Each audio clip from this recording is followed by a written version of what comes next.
अरे कसा आहेस तू? बरा आहेस का? काही अडचण आहे का? मला येऊन भेट. पवार साहेब, अरे थांब रे बाबा, दादा पादा थांब. त्याच्यामध्ये अरे बघ ना, आता मी विचारतो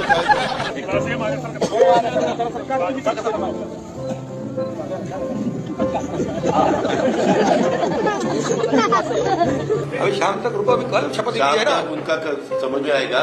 मैं तो लेने वाला हूँ.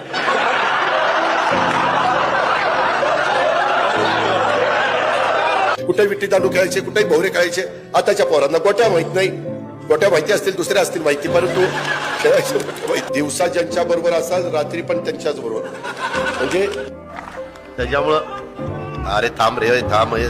एकच मामा आहे म्हणूनच आणलाय निवडून. जरा का बस, जरा मामीचं पण नाव घे. मामी नाराज होती. इतके चांगले व्यक्तिमत्व आहेत, मग त्यांना कधी राष्ट्रवादीत बोलावं असं नाही वाटतं तुम्हाला? नाही वाटलं, कारण ते राष्ट्रवादीत आल्यानंतर माझंच महत्व कमी झालं असतं ना.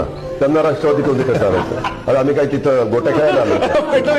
मला याच्यावर कमेंट पाहिजे तुमची. गेल्या वेळेस पण आम्ही तिघं होतो, कोणत्याची थोडी आतला बदल झाली आहे. मला आता काही जात नाही ते. कसं काय वाटतंय? गारगार वाटतंय. आता कसं वाटतं?